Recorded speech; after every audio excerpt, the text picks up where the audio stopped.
Well, believe it or not, we're in the 8th week of Acts, and we're not done with chapter 2 yet. Looks like we'll finish chapter 2 in the 9th week, next week. Well, go ahead and see if you can pronounce this Greek here in Acts 2, 24 and 25, not 35, just 24 and 25. Okay, here's how I pronounce it.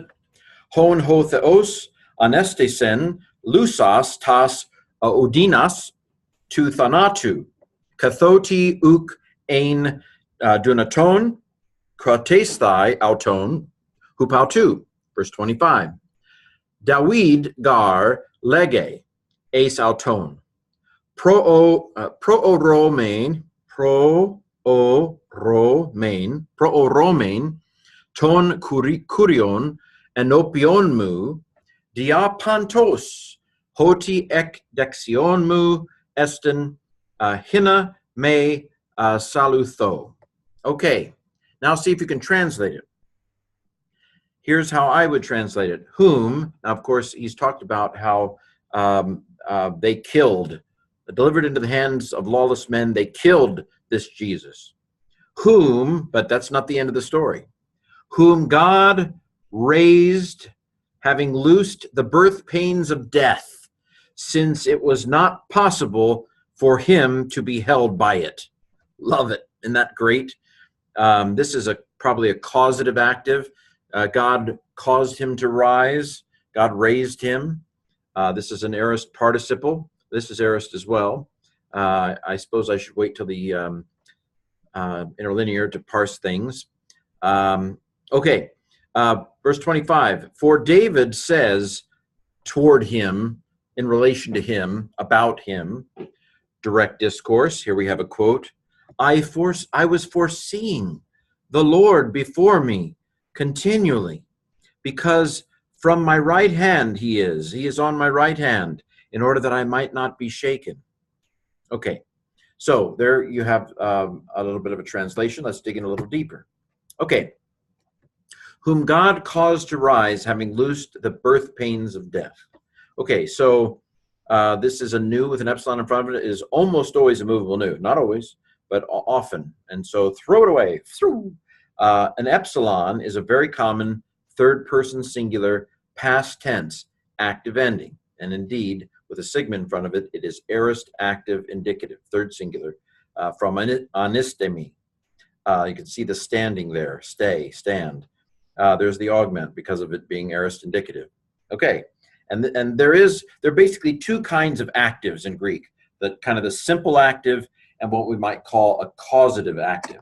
And this seems to be a causative active. He causes Jesus to rise. Again, note the theology.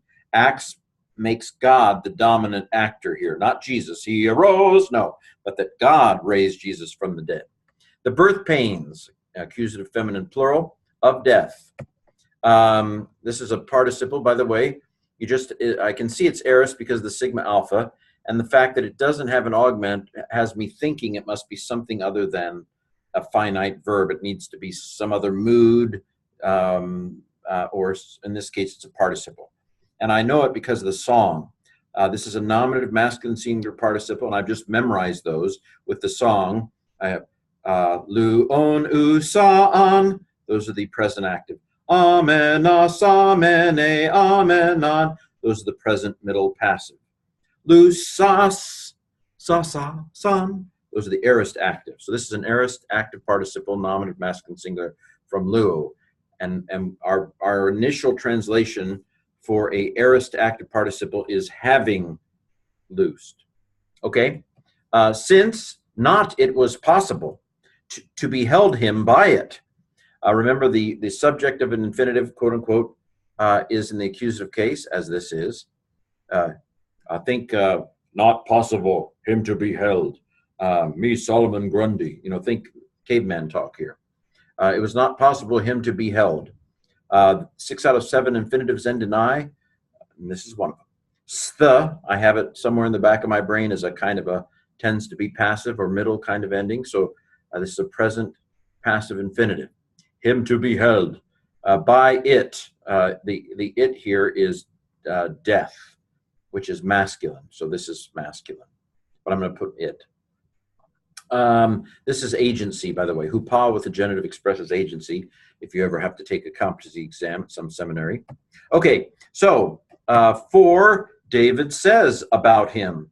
I wanted to save space, so I put Ray, him, unto him, toward him, about him, something like that. David says him. Of course, this is assuming that, that David is the author of Psalm 16, which is what everybody thought at the time of Luke. And so Luke and presumably Peter operated within those assumptions. I believe God meets us where we are. I don't think that's the point of the, that's the path to the point, as it were. It is the worldview framework in which the point comes. You don't have to agree with me, but moving right along. So this is a capital P, which implies that it's a direct quote.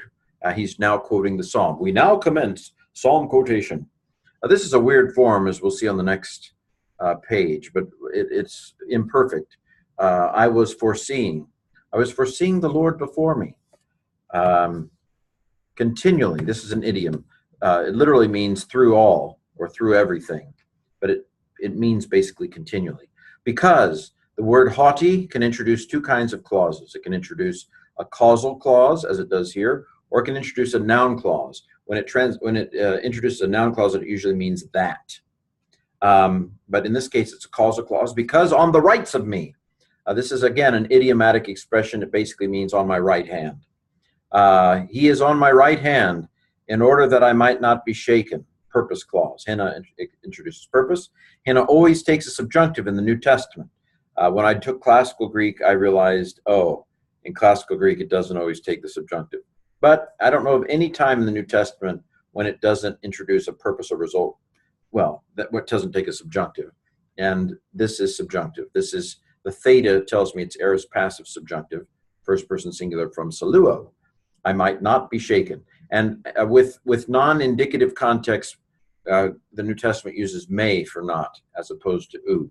Again, classical Greek, it was a wide awakening to find out that participles could sometimes take oo in classical Greek.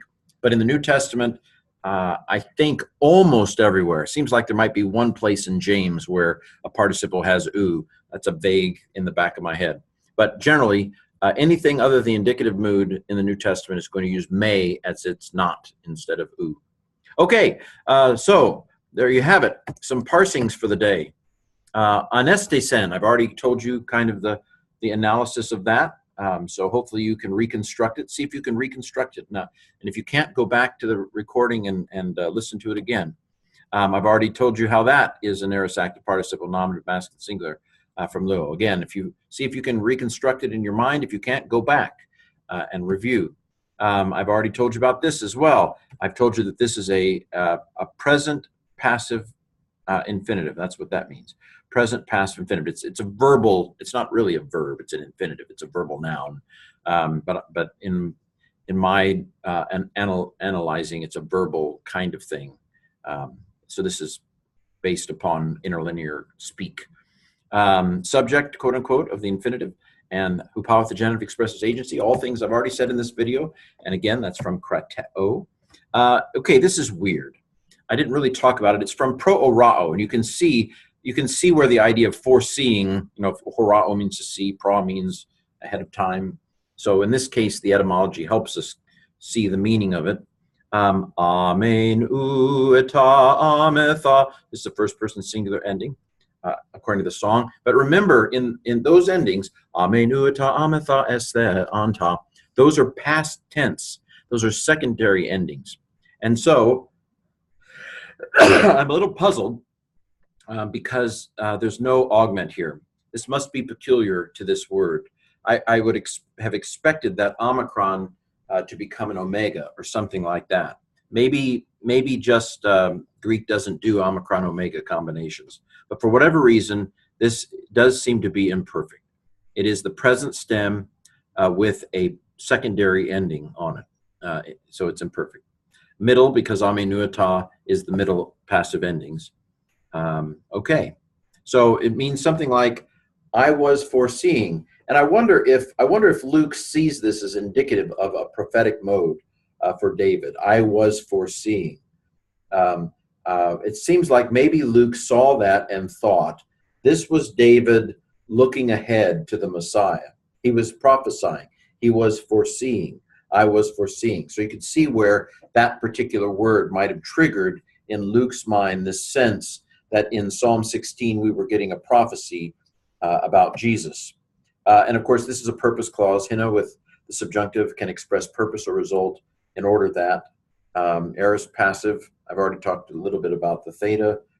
So again, if you don't understand that analysis, go back and look at it. Well, this has been 2 verses in week 8. So I will see you, Lord willing, tomorrow.